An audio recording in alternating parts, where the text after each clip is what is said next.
Oke, oke. Bismillah. Assalamualaikum warahmatullahi wabarakatuh. Waalaikumsalam warahmatullahi wabarakatuh. Oke, dear happy audiences. Jadi sekarang kita sudah bersama Mr. Malik ya. Jadi Ya, beliau alhamdulillah. seorang specialist engineer yang sekarang bekerja di Singapura. Halo, assalamualaikum Mr. Malik.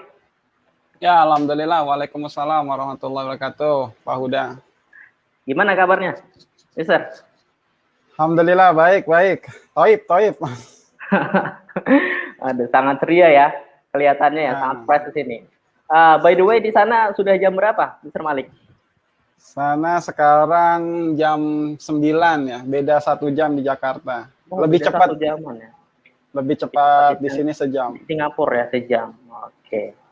Oke, Mr. Malik. Jadi di sini kami ingin sedikit interview ya dengan Mister. Jadi di sini ada beberapa murid kita, bahkan ada juga masyarakat umum gitu yang ingin sekali bekerja. Salah satunya di negara maju seperti Singapura seperti itu. Nah, di sini kami minta Bapak untuk sharing sedikit nih, gimana sih cara hidup di sana atau life cost-nya di Singapura gimana, serta environment-nya. Mungkin Mr. Malik bisa sharing sedikit ya tentang itu, masalah itu ya. Oke, mungkin untuk tidak memperpanjang waktu ya, saya persilahkan saja untuk Mr. Malik mungkin sharing mengenai experience. Silahkan, Mr. Ya, terima kasih Pak Uda atas waktu yang diberikan ke saya. Oke, saya karena ini sharing, saya akan memperkenalkan terlebih dahulu. Mungkin ada bahasa yang tidak kenal tidak sayang. Sayang. Benar tidak ya? Kalau Iya, tidak betul, kenal Pak. tidak sayang. Jadi saya harus memperkenalkan diri saya. Oke, nama saya Muhammad Malik. Ya, bisa panggil saya Malik aja. Karena kalau dipanggil Muhammad kelihatannya terlalu tinggi. Itu Nabi Muhammad SAW. Sifat saya masih belum seperti beliau, masih terus belajar. Oke, oke, sekarang saya bekerja di suatu perusahaan, kalau pernah dengar perusahaan Sita, itu di mana perusahaan yang memanage, mengelola seluruh airport di seluruh dunia. 90%, hampir 90% dimonopoli, bukan dimonopoli lah ya, ya mungkin bisa dikatakan monopoli kali. di manage sama perusahaan. Misalnya seperti kalau misalnya Anda semua lagi ke airport, atau misalnya saya nggak tahu ya, misalnya kalau saya misalnya di sini di Singapura Changi ya, misalnya Anda mulai dari unboard dari cab ya, dari taksi turun itu misalnya kita langsung boarding pass. Boarding pass ada self service kan, biasanya kita hanya ada mesin yang otomat gitu bisa. Nah, itu semua sistem dikendalikan oleh perusahaan kita. Kita memanage, terus ticketing, monitoring, baggage. Kalau misalnya Anda ada bagasi kan, nah bagasi itu dia mengarahkan misalnya ini ke mana, ke misalnya lagi Anda mau overseas, mau luar negeri, atau misalnya ke Saudi atau kemana, itu kita sistemnya kita yang ngatur, messaging. Terus kalau misalnya pesawat ada forecast, kita juga mengatur. Jadi perusahaan saya bergerak di bidang manage airport. Oke, baik. Terus oke, selanjutnya kalau saya spesifiknya di bidang networking, saya sebagai so-called team lead di sini. Walaupun saya baru bergabung, saya di perusahaan ini baru join ya, baru 1 bulan. Sebelumnya saya bekerja di NCS sebagai team lead juga di perusahaan SI di NCS. Saya di NCS berjalan 6 tahun lebih. 6 tahun lebih. Terus 6 tahun 2 bulan lah tepatnya. Berhubung kenapa saya memutuskan pindah, karena kadang hidup itu tidak boleh terlalu lama di comfort zone. Ntar saya kasih tahu kenapa. Karena kita sudah our case ya, atau masalah yang saya hadapin di perusahaan sebelumnya itu repetitif, berulang. Jadi saya merasa stagnan dan saya harus mengambil inisiatif untuk pindah di perusahaan baru. Seperti itu. Karena kalau misalnya Anda berpikiran tidak ada kepikiran, maksudnya comfort zone lah, so-called comfort zone, nanti seperti contohnya seperti Nokia. Pernah dengar Nokia kan dulu dia leading handphone ya. Sekarang kalah dengan perusahaan-perusahaan lain seperti Samsung, yang dimana sebelumnya tahun 90 ya itu bangga banget lah kalau udah punya Nokia lah. Iya, bisa betul. main snack gitu ya, snack lah. Dulu favorit saya tuh main snack, pokoknya ada handphone Nokia saya pinjam. Iya. Dulu saya nggak punya handphone, saya minjem. Oh, terus minjem itu saya cuma mau main snack doang. Jadi itu emang salah satu dampak dari comfort zone ya, mungkin ya. Ya, Ya. Seperti BlackBerry ya. boleh ya. BlackBerry. BlackBerry juga karena dia berpikir merasa, karena hidup itu sebetulnya pada dasarnya kompetitif, bersaing. Kalau misalnya Anda tidak mau bersaing, ya udah akan disaingin sama yang lain gitu. Jadi hidup itu harus bersaing. Oke. Lanjut lagi atau Pak Huda ada masukan? Oh ya. Jadi di sini sudah beberapa kali pindah mungkin Mr. Malik ya di Singapura. Kira-kira beberapa kali? Sudah berapa kali? Sebelum saya jawab Pak Huda, sebelum saya di Jakarta udah beberapa kali pindah. Saya cek ya, saya juga agak lupa. Dulu pertama kali saya berkarir itu pertama kali graduated ya, itu saya saya cek ya, I check my CV dulu ya, saya juga lupa. Oke, siap. Oke, pertama kali saya kerja itu di Citibank. Oke, sebelumnya saya juga pernah kerja di Timur Tengah ya. Timur Tengah itu, jadi pada dasarnya untuk dulu di Timur Tengah itu saya juga cuma bisa dikatakan narik-narik kabel lah, Mas, betulin kabel. Jadi saya belum masuk ke network engineer, masih cuma mau tahu lah kerjaan network engineer itu seperti apa. Itu saya pas masih kuliah ya, saya kerja di situ, cuma mau cari pengalaman. Setelah saya lulus kuliah, saya start itu kerja di Citibank. Di Citibank saya 1 tahun 2 bulan. Oke, kalau misalnya maksudnya kalau misalnya masih muda ya, bereksplor. Jadi jangan, ini experience saya ya. Kalau menurut saya sih kalau masih muda ya bolehlah stepping stone gitu. Jadi kadang kalau misalnya, karena masih muda itu semangat juangnya, semangat belajarnya masih tinggi, semangat untuk ingin tahunya juga masih tinggi. Jadi terus belajar, terus kalau bisa ya cari ya maksimal 1,5 tahun atau 2 tahun lah di satu company itu. Oke. Terus lanjut lagi, saya setelah itu pindah di Dimension Data, terus pindah lagi di JTI, terus pindah lagi di TCS, di Tata. Ini di Jakarta semua, saya di Jakarta semua. Itu total saya di Jakarta ya hampir 6 tahun, 4 tahun saya cari pengalaman kerja. Oke, itu dari ya? Usia berapa itu Pak? Kira-kira pertama kali kerja di Jakarta ya? Kita masih bahas di Jakarta dulu nih. Masih Jakarta. Saya lulus itu, saya cek dulu ya CV saya ya.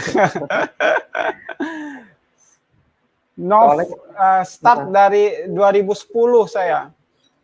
2010 saya 1987 kan. Saya lahir 1987 Desember.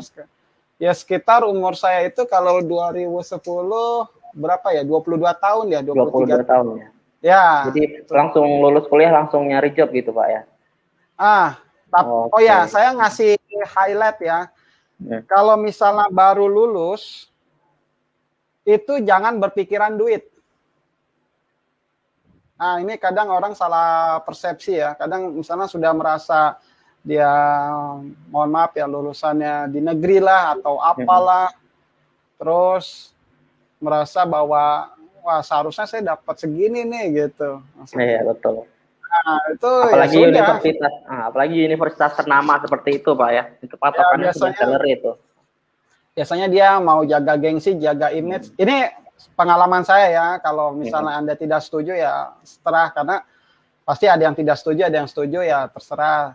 Karena saya sekarang yang sebagai pembicaranya ya Anda harus dengerin dulu pengalaman saya. Siap. Baik, setelah dari Jakarta, itu kira-kira apa yang membuat Mr. Malik berpikiran bahwa waduh kayaknya kerja di Singapura lebih menantang nih? Itu salah satu reason utamanya itu apa? Oke. Dulu saya pertama kali kerja di setelah lulus, memang saya waktu itu berpikiran pengen kerja di luar negeri. Saya pertama kali lulus udah apply job lah di Singapura. Apply job karena kan nearby ya, dekat ya. Dengan ya kok, karena orang tua juga di sini, saya nggak mau terlalu jauh lah, maksudnya kalau misalnya terlalu jauh juga ntar kalau orang tua juga susah lah, andai kata misalnya harus ke Australia atau Kanada yang dimana flightnya aja udah bisa 8 jam, 9 jam, nggak, maksudnya jaraknya terlalu jauh lah. Saya coba mau negara tetangga dulu dah, Singapura atau Malaysia lah dulu. Pas saya apply di Singapura itu ada email, nanti saya kasih tahu lah email yang benar, ini scam atau bohong atau ntar bisa saya sharing. Ya ada yang manggil interview tapi semuanya ditolak saya lah, nggak ada update lah. Pokoknya misalnya dia hanya cuma nanya ini siap ini interview, terus somehow nggak ada update udah. Ya, pokoknya nggak ada follow up lagi ya Pak ya? Ya nggak ada follow up. Pokoknya total saya so-called is a frustrated lah. Oh, ya. Jadi udahlah. Udah pokoknya karena kan saya juga apply gitu ya. Saya juga usaha apply. Akhirnya saya frustrated. Udah saya nggak kepikiran kerja di luar negeri. Udah nggak ada kepikiran. Karena setiap saya apply selalu nggak ada follow up, hampir banyak lah.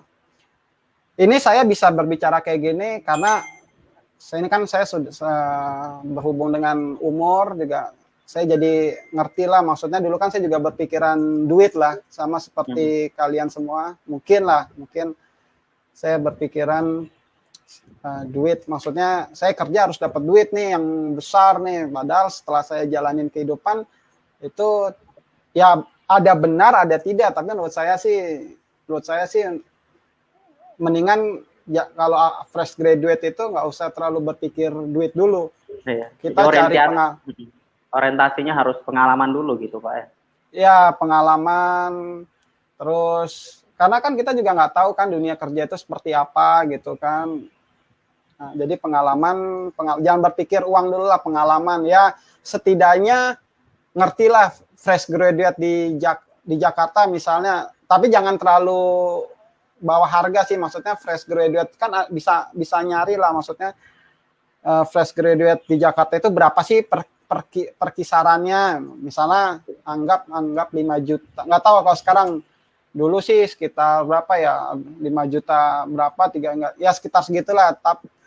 Terus kalau misalnya dapat kesempatan, jangan ya udah terima aja dulu lah.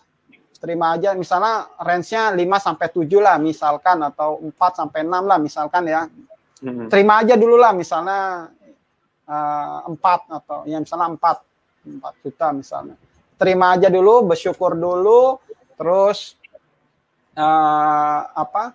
lihat lihat belajar sama senior sama di sana, terus apa yang harus ditambah skillnya. Terus di dalam gaji Anda ya, di dalam gaji Anda itu bukan totali, bukan misalnya Anda sekarang saya kasih tahu misalnya gaji 4 juta misalkan ya. Di dalam 4 juta itu jangan semuanya dipakai. Nah, itu sisakan buat, ya pasti kalau muslim ada yang namanya sedekah bagi orang tua, tapi sisakan untuk belajar, investasi. Jadi kadang kan kita berpikir kalau orang udah dapat duit, wah buat beli handphone lah, iPhone lah, walaupun nggak sesuai dengan budget, beli yang 20 juta, yang betul. 12. Intinya gengsi Pak ya. Ya, motor gengsi. baru nih. Ya, PCX. laptop. Intinya harus sisakan buat investasi study. Ya study apa aja, bisa di IDN lah, bisa apa aja yang bisa meningkatkan skill. Makanya tujuannya Anda, ini semua network engineer atau ada ini lagi apa, ada profesi lain atau umum lah ya, atau ini apa? Ini biasanya iya network engineer, ada juga software engineering. Oh.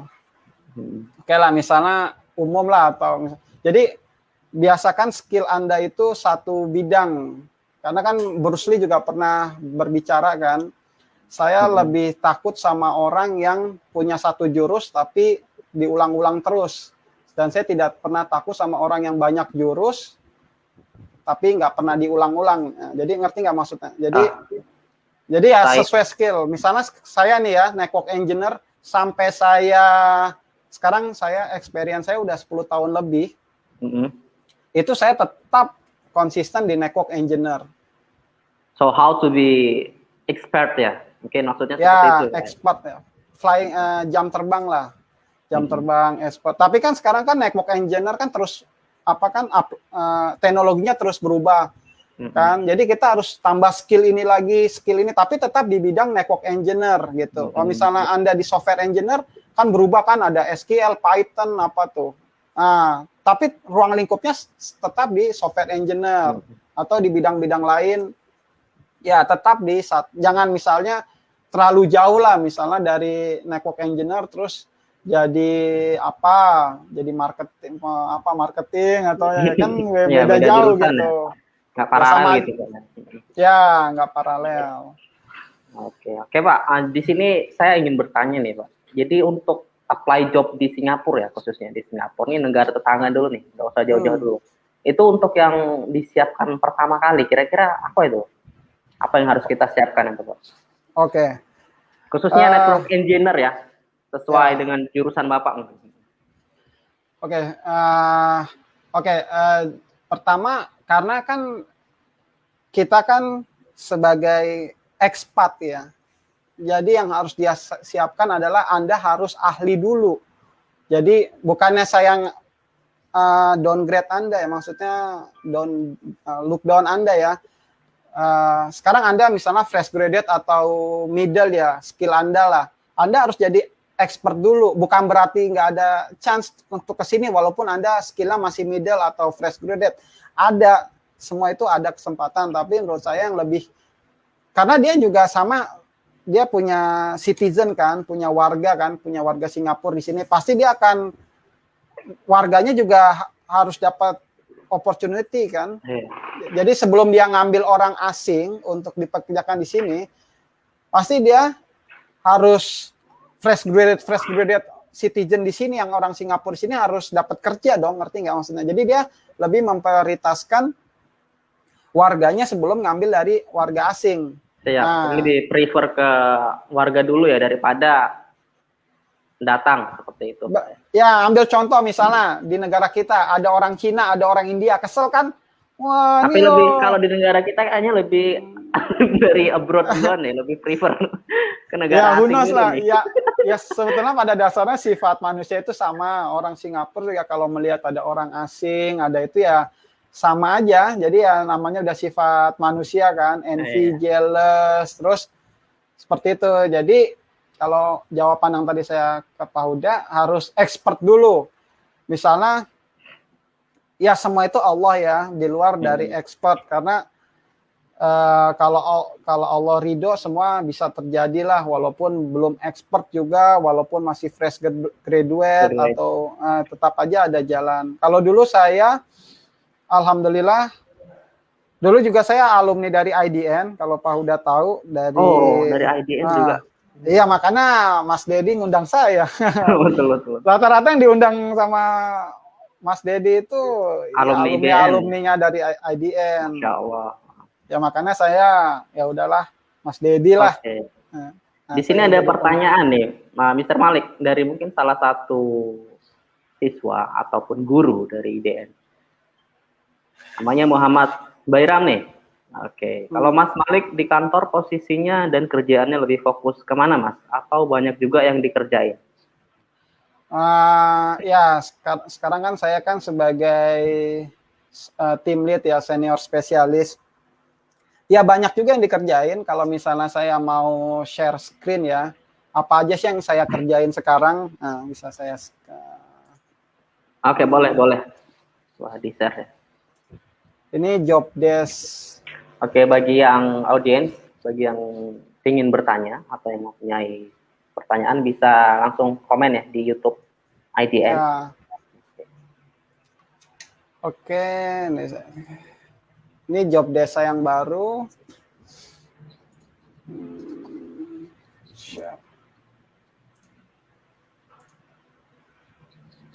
Bisa, ada kelihatan? Oke, masih loading kayaknya. Masih belum tampil. Tampil nggak? Udah, tampil? Masih belum. Sure. Oke. Tampil? Masih belum, Pak. Coba cek koneksi dulu ya.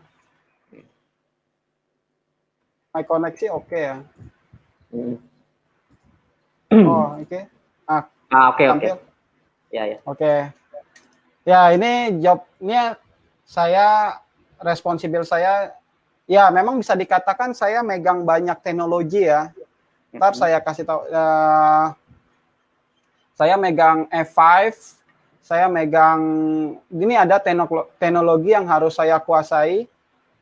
Ya, misalnya security harus ngerti next generation firewall, ada Palo Alto, ada IPsec, terus harus menguasai load balancer karena saya bergerak di bidang operation.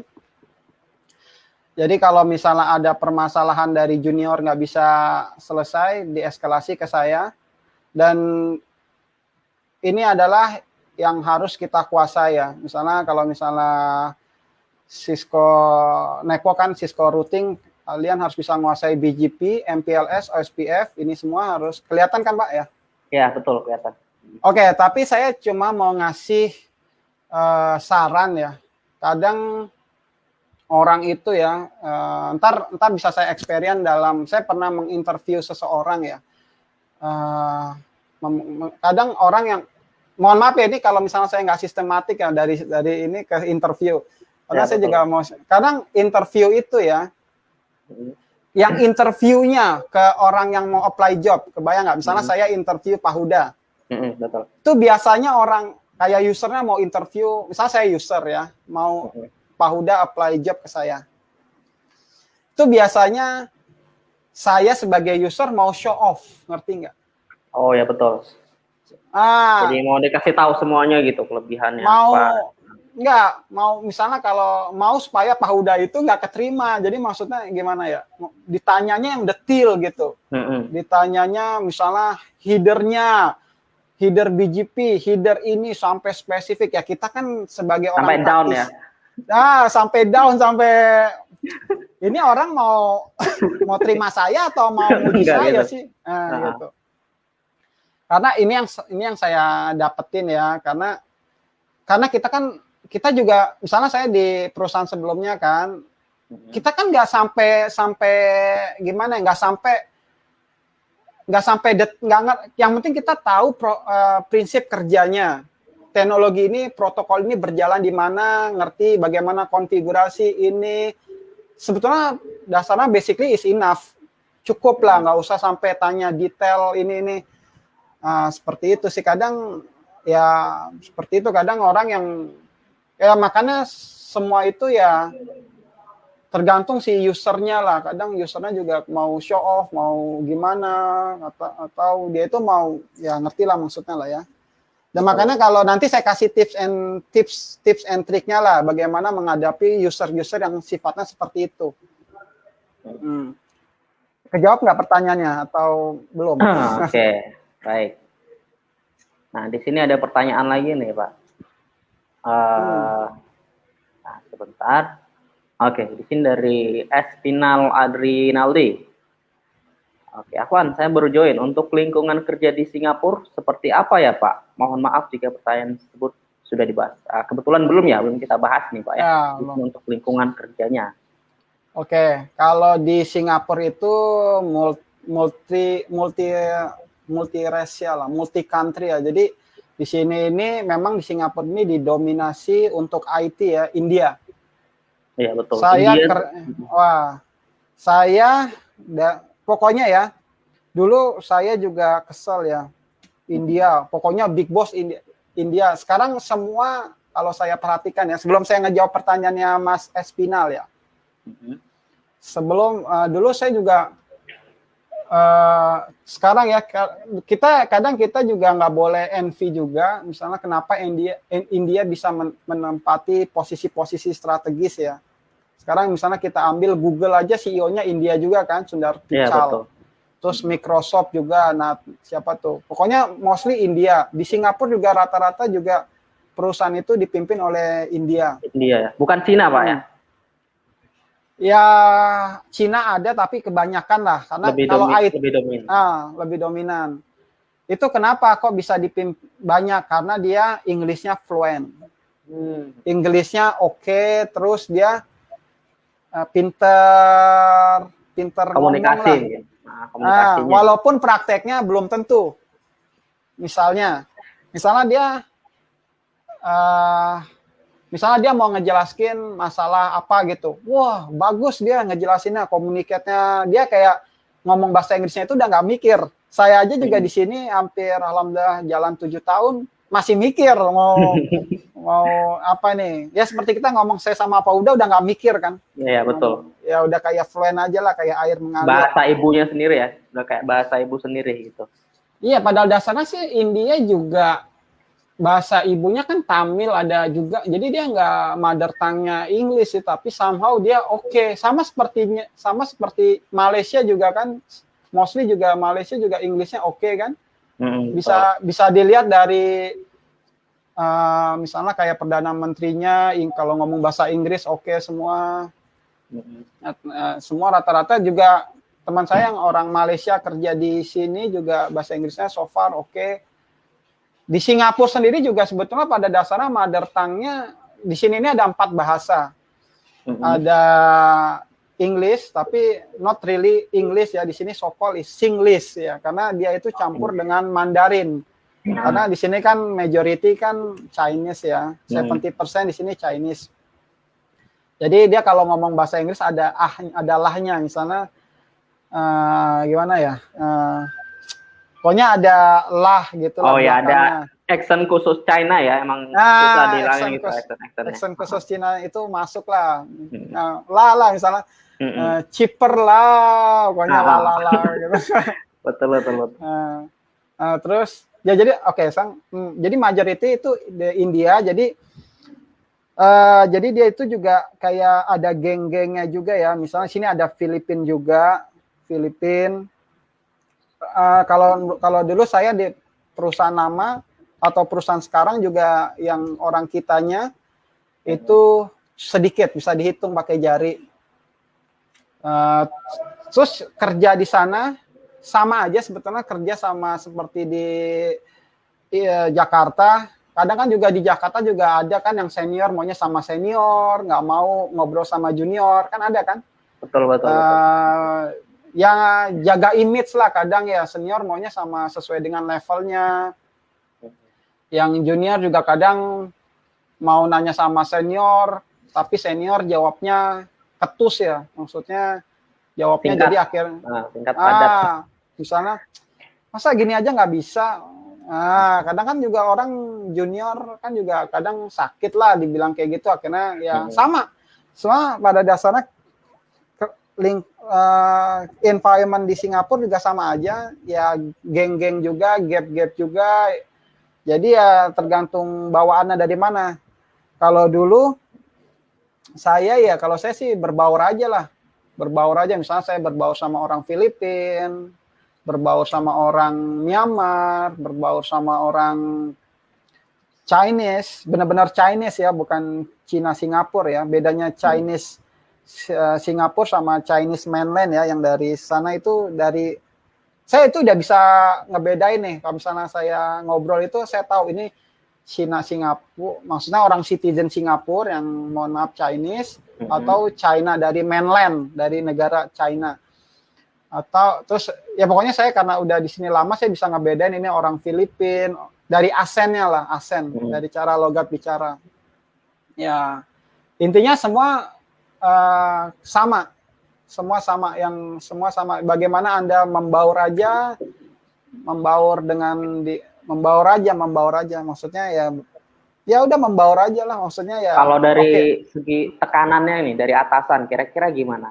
Apakah ada perbedaannya dengan di Indonesia mungkin ya? Bos di Indonesia dengan India ya, dari segi karakter atau gimana?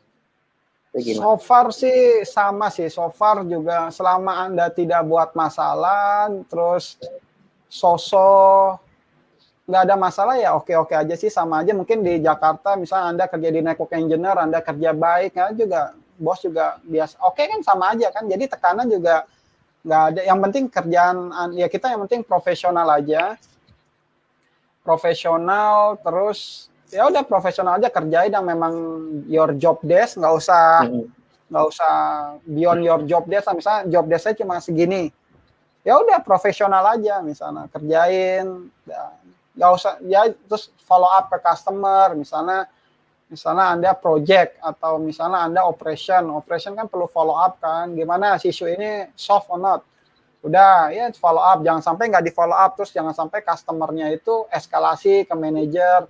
Nah itu jadi ya pressure ke kita lah, kenapa Anda tidak doing well gitu. Intinya sama kurang lebihnya sama, Pak. Ya, kurang lebihnya sama. Kalau dari segi persaingan ini, job seeker nih, pelamar job, itu di sana gimana kira-kira, Mr. Malik? Saya yang sebelumnya saya belum saya jawab ya, yang saya sudah saya 2 kali ganti tempat kerja di Singapura. Setelah saya ke Singapura, itu saya kerja di perusahaan SI-nya, terbesarnya SI di Singapura, NCS, perusahaan lokal lah. Kalau di Indonesia itu, kalau Anda pernah dengar mungkin Master System atau apalah, kayak gitu-gitulah. Kalau misalnya tahu lah, Bapak tahu nggak? Nggak tahu lah. Pokoknya ya kurang tahu. Ya, pokoknya perusahaan SI-nya lokal lah, SI-nya lokal. Ya saya kerja selama 6 tahun 2 bulan kan. Terus tadi Bapak apa Pak? Tadi saya lupa. Mengenai persaingan. Persaingan. Pak, pindahkan. Terus kan saya kan dari NCS pindah. Ini saya di perusahaan sekarang ini, saya belum ada 1 bulan. 1 bulannya masih next week, tanggal 4. Saya baru masuk di perusahaan ini tanggal 4 kemarin, 4 Mei. Saya cuma mau ngasih sharing dari perusahaan nama saya, NCS ke Sita, itu saya bisa dikatakan sangat susah mendapatkan kerja. Karena kenapa? Karena saya juga berpikiran duit sekarang. Kalau saya nanti saya kasih tahu nih, kapan Anda harus berpikiran duit, kapan Anda tidak harus berpikiran duit. Betul. Siapa? Kenapa? Ya karena saya nggak mau downgrade dong. Saya kalau misalnya downgrade mungkin saya agak sedikit faster lah, bukan berarti faster, tapi ini saya semua itu karena berkat Allah ya, berkat rahmat Allah. Karena saya sekarang kan udah punya keluarga, terus saya juga makanya saya apply job. Saya sebetulnya sudah pengen pindah itu dari tahun lalu, Mm-mm. Saya apply job berapa kali, hampir 5, nggak keterima-terima, dan alhamdulillah ini yang baru tahun sekarang keterima. Jadi berarti persaingannya sangat susah. Mm-mm. Karena kenapa saya susah? Karena saya juga tidak mau downgrade my level. Mm-mm. Nah, itu salah satunya, dan saya ingin perpindahan saya itu harus ada increment, kenaikan. Karena di Singapura itu udah ada standar ya, kalau misalnya Anda buka searching senior spesialis annual salary, nah itu udah keluar. Jadi saya nggak perlu nyebutin angka ya, saya tidak mau, Anda bisa searching sendiri. Misalnya senior network engineer, itu udah kelihatan range-nya lah. Kalau dirupiahkan range-nya kira-kira dari berapa nih Pak? Paling rendah? Itu saya nggak mau. Anda bisa cari sendiri lah.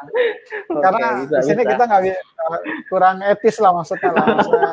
Bisa, Bapak bisa boleh. Uncle Google, ask Uncle Google. Oke. Siap. Jadi biar jadi motivasi juga nih bagi kita di sini kan. Kalau ada yang semua lebih, butuh waktu, semua butuh waktu untuk sampai ke tingkat expert, kayak misalnya Mas Dedi kan juga, alhamdulillah Om Dedi expert di bidang, semua juga butuh waktu, kan nggak ada semua itu. Misalnya kayak pregnant kan juga untuk lahir kan butuh 9 bulan kan. Nah, betul. Jadi sekarang masa pandemik ya, saya ngelihat itu orang banyak scam di bidang investasi itu. Jadi saya sekalian aja saran, jangan, nggak semua itu, nggak ada yang namanya cepat lah, nggak ada, semua itu perlu waktu, perlu proses lah intinya. Kan sekarang kan juga di Singapura juga banyak scam Pak, banyak yang kripto lah, kripto coin lah, terus stok lah, bitcoin lah, apalah. Lagi booming-boomingnya nih ya, cryptocurrency sekarang.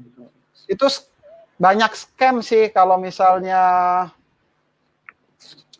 Jadi intinya kalau Anda mau ke investasi atau kayak stok lah, stock market, ini mohon maaf ya agak keluar dari topik ya, tapi ya saya hanya ngasih, daripada Anda kena tipu, mendingan saya kasih tahu dulu.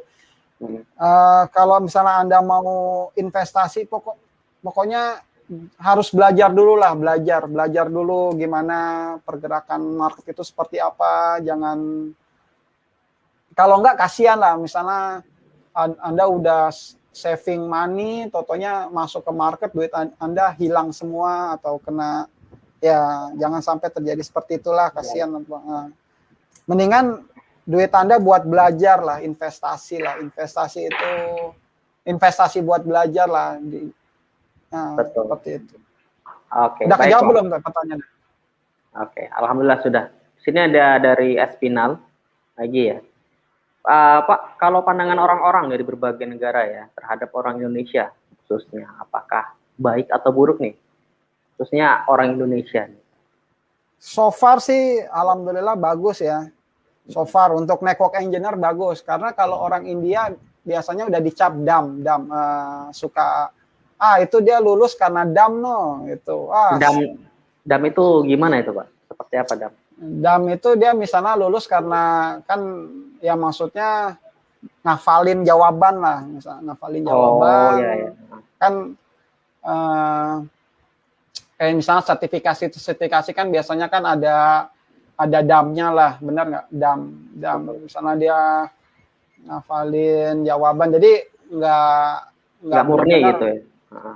Jadi saya kasih tahu ya, dam itu boleh, karena kalau tanpa dam juga kadang kita nggak lulus. Jangan, ini pandangan saya ya, pandangan saya. Anda boleh tidak setuju, boleh setuju, ya silakan. Tapi karena sekarang yang saya pembicaranya, ya jadi dengerin saya dulu. Dam itu bukan totally wrong ya, kita perlu dam, tapi kalian harus ngerti maksudnya apa, dan harus berjalan dengan pengalaman Anda. Misalnya Anda mau ngambil sertifikat CCNP lah. Kalian harus tahu CCNP itu topiknya seperti apa, terus Anda punya pengalaman di bidangnya gitu. Jadi harus sesuai lah. Sertifikasi itu sebetulnya nothing, karena dia hanya sebuah kertas. bagaimana sebuah nothing itu menjadi good thing. Something ya. Something. Ya, jadi something harus ada experience gitu. Experience. Jadi harus align lah, paralel jalan. Jadi Anda harus punya sertifikat juga untuk membuktikan Anda qualified dan juga Anda harus punya experience di bidang itu gitu.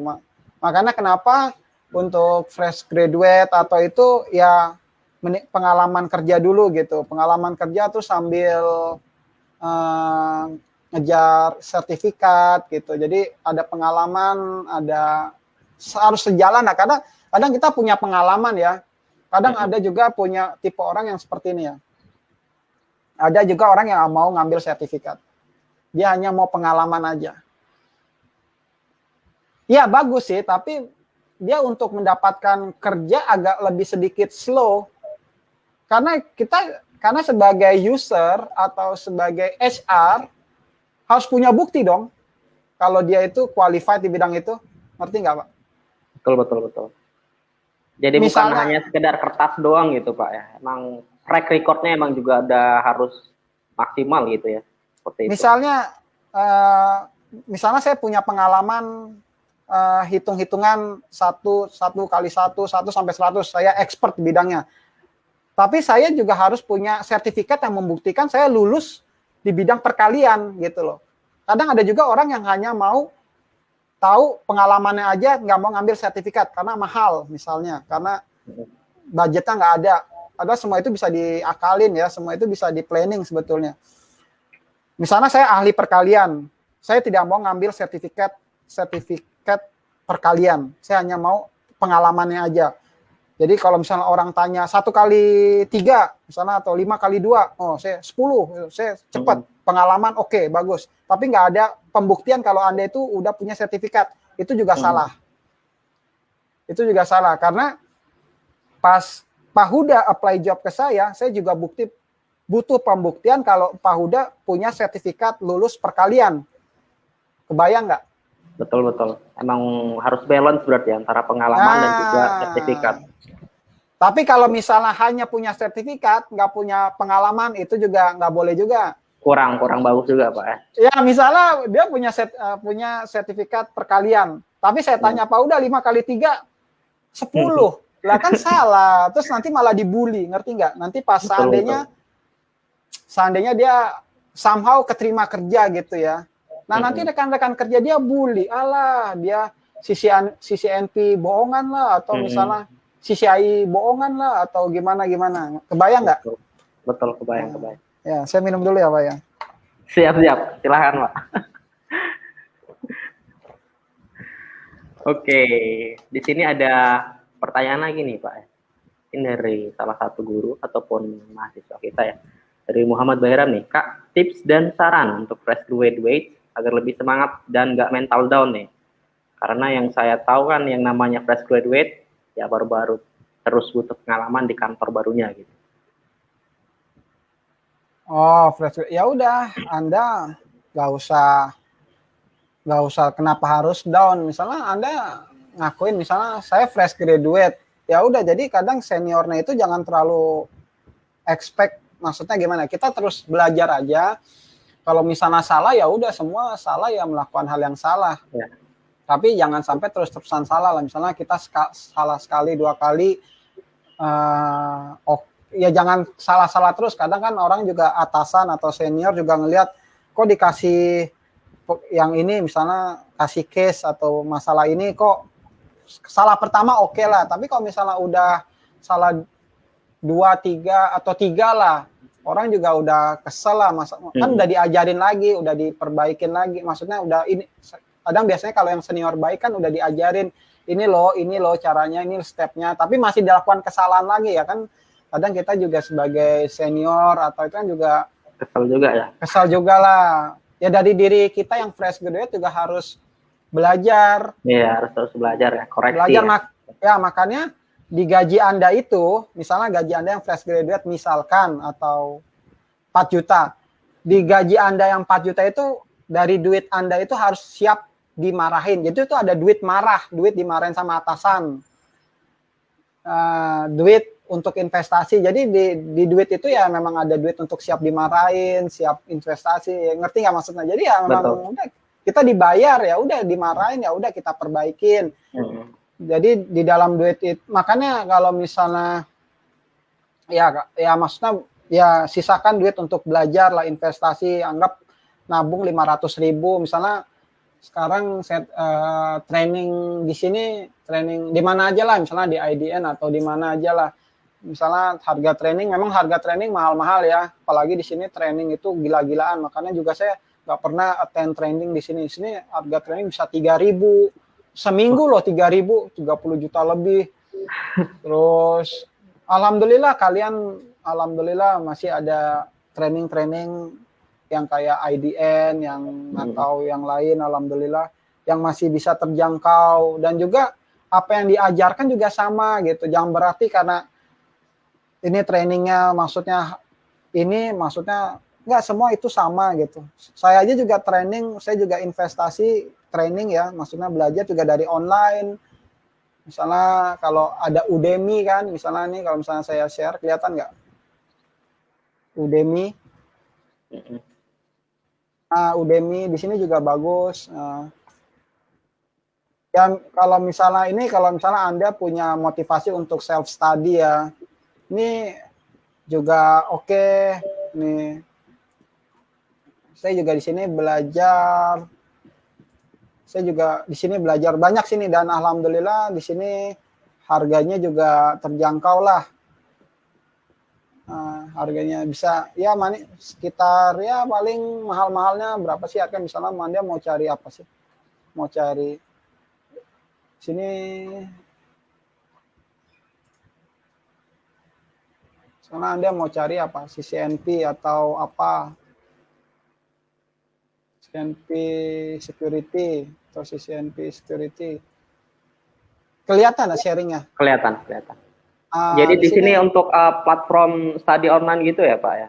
Ya ini study online, tapi kalau misalnya Anda mau yang langsung fisikal, bisa ke IDN atau kemana, tapi kan sekarang kan pandemik ya, sekarang semua rata-rata udah virtual sih. Betul. Jadi harus jaga, sekarang udah trennya sekarang ke arah virtual ya. Sekarang saya masih lockdown ya, di Singapura lockdown saya di sini. Jadi saya kerja dari rumah. Sampai tanggal 13 Juni. Oke, ini harga-harganya ya. Misalnya Anda lihat dulu siapa pembicaranya. Terus bagus nggak? Nah, rata-rata harga $100. Sekarang misalnya gaji ada 4 juta. Misalnya ya Anda sebulan nabung dulu lah 500, ntar bulan kedua udah 1 juta udah bisa ikut training. Betul. Ini untuk trainingnya per JP gitu atau gimana Pak untuk videonya nih? Ini kan per jam ya? Banyak ini bisa per 10 menit. Misalnya saya ambil contoh, Anda mau ngambil apa sih? Yang lagi tren misalnya apa? Automation ya. Sekarang yang Vcloud ya sekarang ya. Python mau sekarang yang.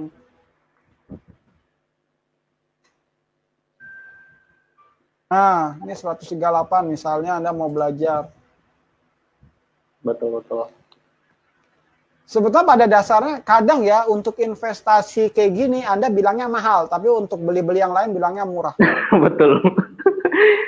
Sama Pak, saya juga ya terkadang berpikiran seperti itu Pak. Jadi untuk beli untuk pendidikan itu, waduh, enggak banget itu kayaknya. Untuk ngeluarin duit semester pun itu berat banget seperti itu. Iya, seperti itulah. Oh ya, jangan misalnya Anda udah kerja di suatu perusahaan ya, jangan berharap ya kalau dulu saya alhamdulillah kerja di perusahaan sebelumnya, memang saya dibayarin lah untuk ujian dibayarin, tapi kita jangan punya pikiran seperti itu untuk dibayarin oleh kantor. Dibayarin oleh kantor berarti itu rezeki. Gitu aja. Tapi kita harus punya punya tujuan.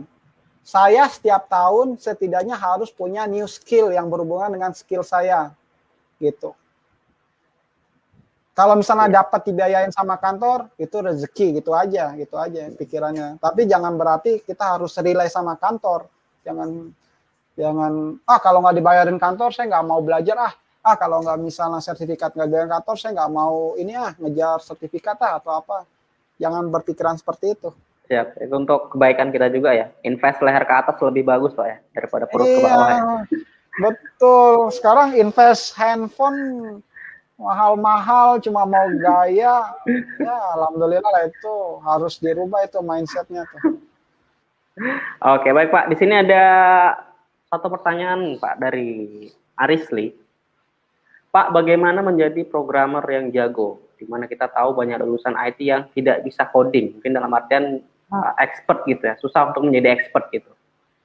Ya makanya kan sekarang zaman sekarang ya lulusan itu nggak jadi patokan ya.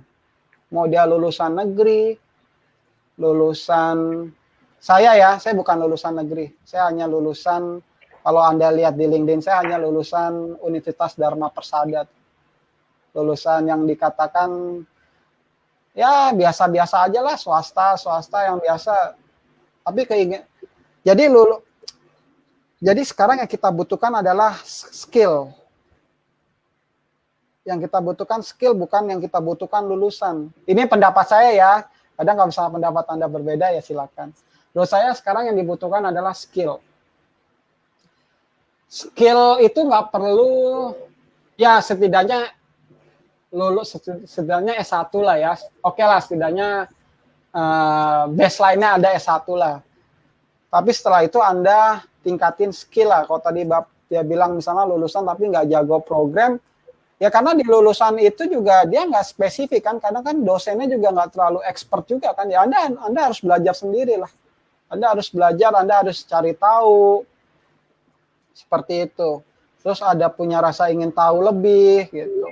Ada dilowongkan waktu untuk belajar.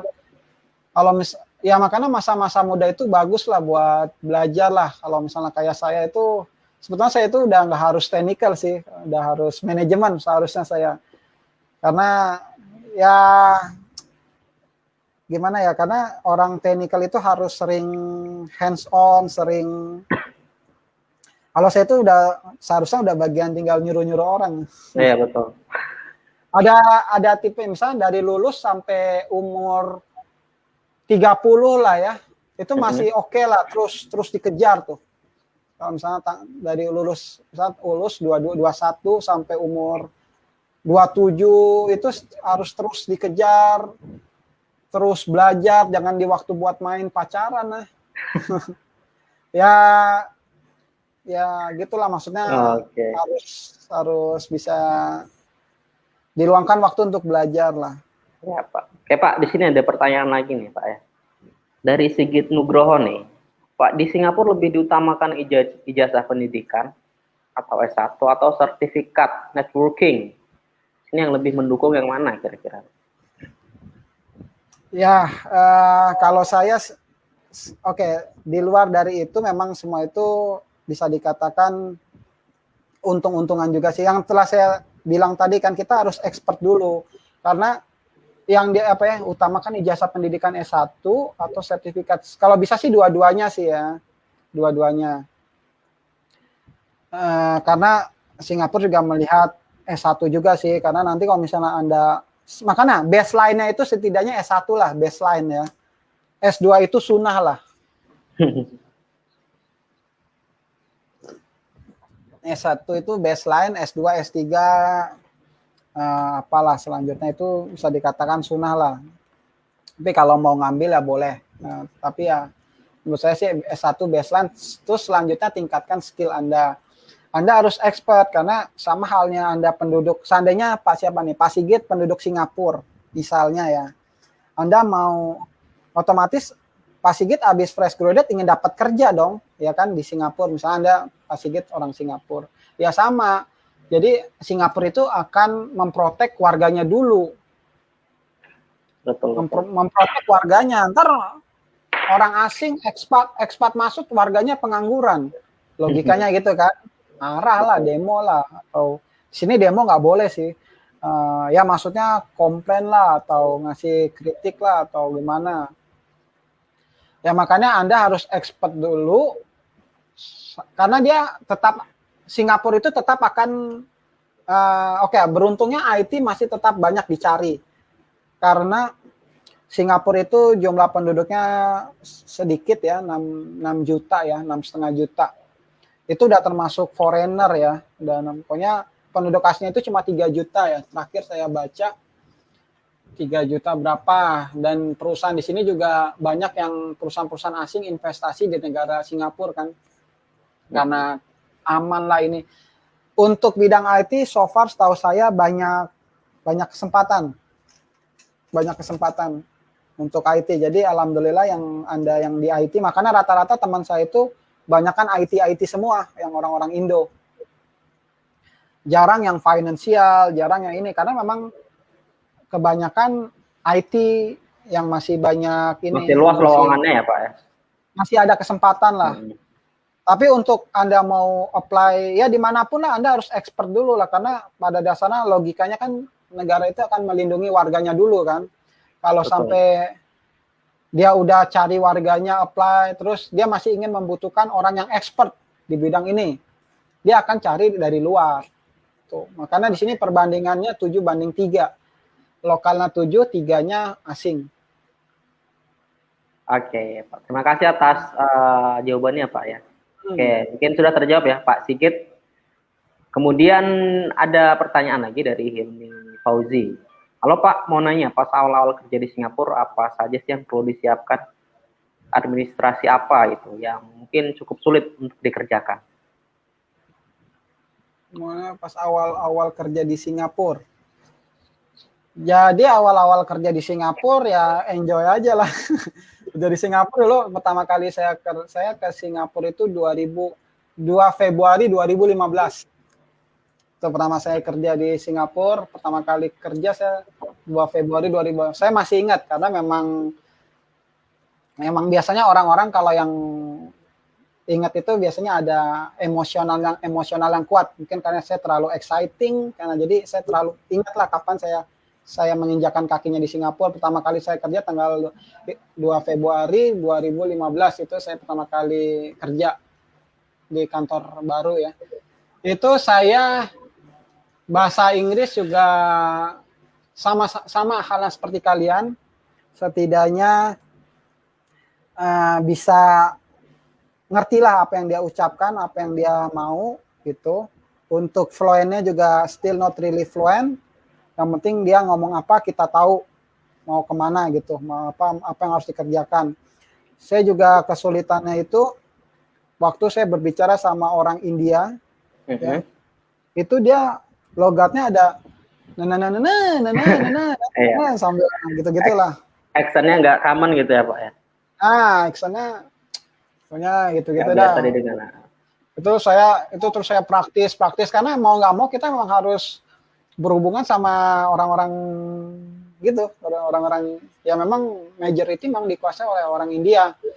Dan kita harus menerima ya, jangan sampai kita envy ya, iri atau gimana, atau nggak suka lah. Ntar kalau misalnya Anda menjauh ya susah juga sih, karena kita memang sekarang memang India menguasai lah sekarang. Jadi kita ya harus belajar dari ya sekarang banyak kan IT misalnya sekarang orang-orang ya India lah atau India. Terus untuk siapa? Kalau untuk bahasa sendiri berarti di sana lebih dominan ke Inggris atau Mandarin, Pak?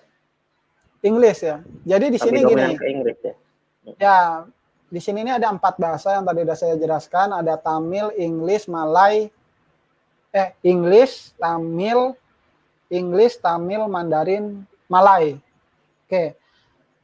Jadi karena biasanya kalau orang citizen yang Cina ya, yang orang sini, dia biasanya di rumah itu ngomong sama anak-anaknya itu biasanya pakai bahasa Mandarin.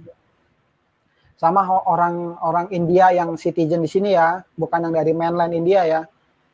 Dia juga ngomong pakai bahasa Tamil.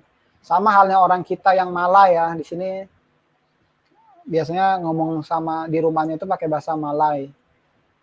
Terus ya terus perpaduan antara dia itu ya pakai bahasa Inggris. Jadi misalnya sekolah, kerja itu Inggris, atau enggak di Indonesia itu seperti itu ya. Betul, intinya di tempat kerja atau tempat umum seperti sekolahan gitu lebih dominan bahasa Inggris gitu ya Pak? Untuk Ya memang bahasa harus, pengantar. karena kita nggak bisa kan, misalnya saya orang Indonesia atau kalau saya bisa bahasa Malay lah, even still not really. Oke, but saya mau ngomong sama orang citizen Singapura yang China, masa saya harus ngomong Mandarin? Saya kan nggak bisa, jadi Inggris.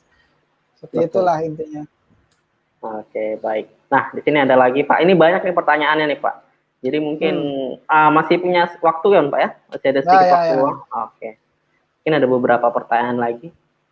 Oke, di sini Kak Malik, waktu muda pacaran nggak kok bisa dapat sertifikat double CCIE? Ini teman saya ini. Ini teman saya satu bootcamp nih kalau nggak salah, Eric Lesmono. Eric Lesmono. Ya, dia udah ngerti ya, dia malah lebih hebat nih si Eric Lesmono kalau. Maksudnya ya udah belajar aja ya, alhamdulillah. Mungkin waktu itu juga semua itu Allah ya. Waktu itu juga IDN kan buka CCIE bootcamp ya. Dulu saya nggak kepikiran untuk dapat CCIE ya. Ya semua itu Allah sih ya. Waktu itu saya ikut CCIE, ya ikut aja, walaupun saya nggak tahu lulus apa enggak gitu loh. Jadi waktu itu Mas Dedi, Pak udah kenal Mas Dedi kan? Dedi iya, kenal. Nah, ya waktu itu IDN masih pertama-tamanya buka bootcamp ya. Saya masih angkatan awal ya, angkatan kedua atau waktu itu. Ya udah saya ikut daftar, ikut belajar, ikutin aja dulu. Kadang saya juga banyak pesertanya yang alhamdulillah lebih hebat, lebih ngerti, lebih berpengalaman. Ya saya enjoy aja lah. Karena ya yang penting kita ada antusias untuk belajar lah. Karena kan kalau misalnya Pak Huda pernah dengar hadis Ibnu Qayyim kan, rezekimu itu udah diatur gitu loh. Rezekimu itu udah diatur, jadi kenapa kamu harus takut? Matimu juga sudah diatur gitu. Jadi ya udah, memang kalau rezeki, kadang kita berpikir ya, ini jadi saya malah dakwah nih. Nggak apa-apa Pak, kalian sharing lah. Jadi kadang kita berpikir, saya harus kerja misalnya 72 jam nonstop tapi kalau Allah tentukan rezekimu hanya segitu ya segitu gitu. Nggak bisa. Ya memang makanya kenapa kenapa di dunia ini ada yang orang alhamdulillah diberi ujian kaya, di mana ada orang diberi ujian miskin. Ya karena harus saling, kalau semua orang kaya ntar gimana ada yang mau dipekerjakan. Nah, make sense kan? Nah, seperti itu. Jadi ya intinya ya belajar aja terus nggak usah. Oh ya, jangan pernah menghina seseorang. Ini yang harus saya wanti-wanti. Misalkan sekarang Anda itu lebih bisa dikatakan lebih jago, misalnya coding lah atau network lah atau di bidangnya jago. Terus ada orang yang biasa-biasa aja. Jangan pernah menghina anak ini masa depannya susah nih, ini susah nih. Jangan pernah begitu. Kalau bisa kita ajarin atau apa, karena mungkin suatu saat dia malah lebih tinggi daripada Anda gitu loh. Kita nggak tahu, masa depan itu nggak ada yang tahu. Jadi makanya harus merendah, humble lah. Semakin Anda tahu, semakin merendah, semakin memberi gimana ya, maksudnya contoh yang baik ya. Ya contoh yang baik, nggak usah menghina lah. Maksudnya, masa kayak gini aja nggak bisa, misalnya. Gini aja nggak bisa, terus mau ikut ujian ini gitu misalnya. Ya udah, kita support yang baik aja. Maksudnya jangan merendahkan seseorang. Kita nggak tahu hidup seseorang, masa depan itu nggak ada yang tahu gitu. Jadi mendingan kita merendah. Mungkin aja yang dia look down, misalnya merendahin, Allah angkat derajatnya. Nah, nggak ada yang tahu kan hidup. Kita nggak tahu ke depannya Pak ya. Nggak ada yang tahu. Jadi kita itu harus selalu beristighfar. Siap. Oke Pak, mungkin ini pertanyaan terakhir Pak ya. Mohon maaf nih Pak, ini yang terakhir. Mengganggu waktunya nih ya. Dari Kak Al-Aqsa Gilang nih. Kak, untuk biaya hidup jika bekerja di Singapura bagaimana Pak? Jika dibandingkan dengan Jakarta, mahal atau tidak? Mungkin dari segi harga makanan, apartemen atau sebagainya. Nah ini belum sempat kita bahas tadi Pak ya, untuk cost living-nya nih. Ya sangat beda sekali. Jadi nggak bisa seperti ya. Jadi di sini Anda dapat gaji. Makanya kadang ada orang berpikir kerja di Singapura, oh enak ya gaji deh, tergantung grade-nya ya. Kadang kan berpikir dia si A kerja di Singapura gitu ya. Oh dia berpikir wah gaji gede, padahal kan tergantung grade-nya ya. Jadi sangat mahal sekali ya. Misalnya kayak saya ambil contoh ya. Saya tinggal di SDB ya di sini ya, kayak rumah susun lah kalau misalnya di Jakarta itu. Oh, ya, rumah susun. Sini saya alhamdulillah ngambil full house ya, karena saya punya anak kan, punya keluarga di sini. Nggak bisa dong saya sharing satu kamar terus nanti kamar satunya ada orang lain tetangga.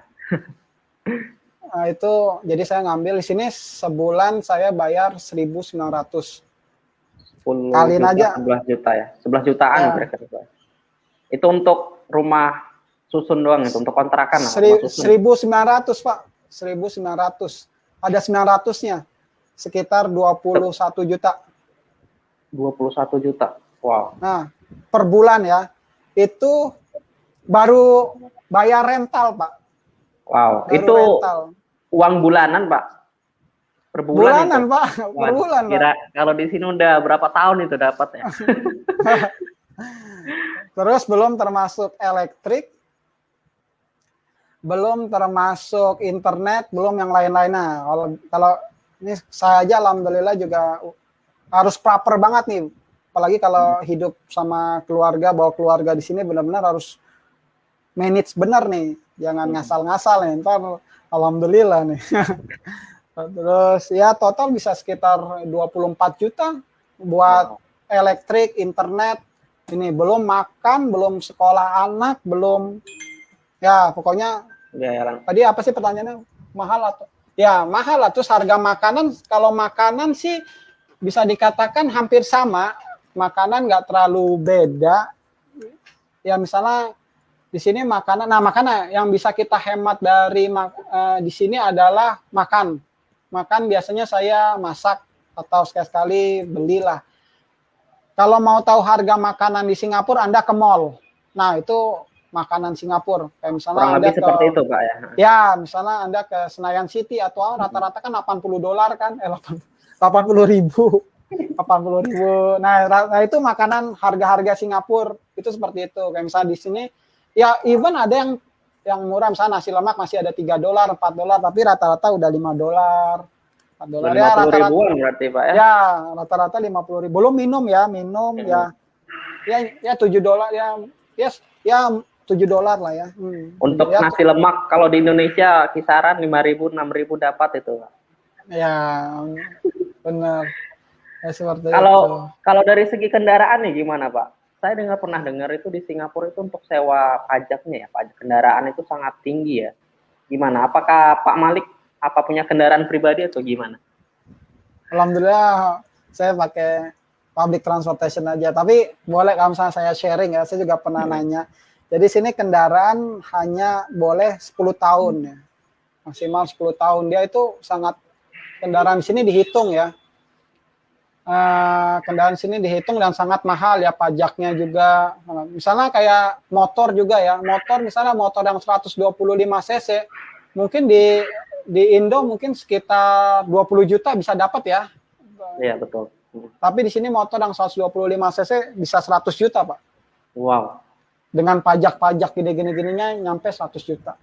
Seperti urusannya itu. Ribet juga itu Pak ya, masalah kendaraan. Ya di sini karena semua udah public transportasinya udah oke lah, terus ya jadi kalau misalnya orang di sini punya kendaraan ya mungkin dia ada hal-hal apalah mungkin ya, tapi ya mahal lah, otomatis mahal gitu. Mahal. Ya intinya mahal lah Pak. Iya Pak. Syukur. Apalagi Oke, nih Pak. Nah mungkin itu saja Pak ya. Yang udah 1 jam lebih juga nih. Takut mengganggu waktunya juga nih Pak. Mungkin yang terakhir mungkin Pak Malik bisa kasih pesan atau saran lah buat siswa-siswa IDN ataupun masyarakat umum ya? Mungkin ada beberapa pesan. Ya saran-sarannya sekarang yang sekarang Anda bekerja, bersyukur dulu, jangan melihat rumput tetangga lebih hijau, karena Anda tidak tahu kan apa yang saya lakukan, maksudnya. Jadi intinya hidup itu sangat simpel sih, hidup. Jangan pernah bandingkan hidup Anda dengan orang lain. Tuh. Karena kalau misalnya Anda bandingkan hidup Anda dengan orang lain, Anda nggak bakal puas-puasnya dan merasa kurang terus gitu. Merasa kurang. Karena memang itu udah sifat manusia ya, merasa kurang. Walaupun saya bisa ngasih Pak Huda matahari, bulan, tetap aja nanti Pak Huda minta planet Merkurius, minta planet Pluto. Betul, nggak bakal cukup-cukupnya. Terus sampai kapan Pak Huda merasa cukup ya? Sampai masuk liang kubur lah. Emang nggak ada rasa puas, Pak. Betul, iya, betul. itu udah naluri lah, itu udah Allah ciptakan lah, nafsu lah. Makanya nafsu itu harus dikontrol gitu. Dan apa ya? Terus gimana? Kita itu boleh tamak sama rahmat Allah, itu boleh. Seandainya ingin, misalnya Anda yang bercita-cita ingin keluar negeri, silakan, tamaklah dengan rahmat Allah ya. Tapi dengan cara proses, misalnya saya harus tingkatkan skill saya, ilmu saya gitu. Walau misalnya Anda sudah ikhtiar ya, tapi somehow still belum bisa ya. Maksudnya misalnya Anda udah apply job lah, overseas lah, misalnya nggak harus ke Singapura lah, misalnya mana lah. Tapi somehow still belum. Ya udah, alhamdulillah, maksudnya bersyukur yang udah ada gitu. Bukan berarti Anda itu jelek ya, maksudnya ya mungkin ada hikmahnya, mungkin Anda harus berbakti dulu sama orang tua atau gimana, karena itu ya kita kadang keinginan tidak sesuai dengan kenyataan lah, intinya lah. Betul, Pak. Jadi intinya bersyukur dulu, karena masih banyak orang yang di bawah kita gitu loh. Banyak orang yang sekarang Anda alhamdulillah punya pekerjaan, ada uang lah, alhamdulillah. Sekarang kalau misalnya Anda lihat sekarang masa pandemik ini kan, banyak yang penghasilannya per harian, terus harus lockdown, terus gimana ngasih. Makanya kita harus kadang melihat ke bawah lah, sering-sering melihat ke bawah, terus sering-sering ya melihat, ya boleh lah sekali-sekali ngelihat ke atas, tapi tapi jangan terlalu sering lah, ntar rasa syukur kita nggak ada gitu. Bersyukurlah apa yang ada. Pada dasarnya kan sekarang misalnya Anda kaya nih, Anda punya Ferrari, Lamborghini, terus apa? Terus mobilnya buat apa? Udah, buat ditaruh garasi doang. Terus kalau misalnya udah ditaruh garasi nggak dipanasin, paling 2 bulan juga rusak. Jadi apa? Jadi kan pada dasarnya hidup itu ya secukupnya aja lah, makan sepiring, pakai baju satu ini baju, mau pakai baju punya duit banyak, mau pakai baju 12 itu enggak. Betul, Pak. Setuju, Pak, dan Bapak. Intinya bersyukur saja lah, yang sudah kita punya diterima. Yang penting ikhtiar semaksimal mungkin, Pak ya. Ya, ikhtiar dan tawakal. Terima kasih banyak ya Pak Malik atas waktunya. Ya, alhamdulillah. Pertanyaan juga yang menyinggung atau enggak enak, mohon maaf sebesar-besarnya ya dari kami perwakilan guru-guru IDN. Semoga Pak Malik selalu diberi kesehatan dan kelancaran rezekinya ya urusannya. Ya, alhamdulillah, semoga juga. Perhaps on that, jadi mungkin itu saja ya pertemuan atau meeting kita kali ini bersama Mr. Malik, salah satu spesialis engineering ya, senior spesialis engineering, dan sekarang bekerja di Singapura. Kurang lebihnya saya minta maaf dan saya ingin mengundurkan diri. Wabillahi taufiq wal hidayah. Wassalamualaikum warahmatullahi wabarakatuh. Waalaikumsalam warahmatullahi wabarakatuh.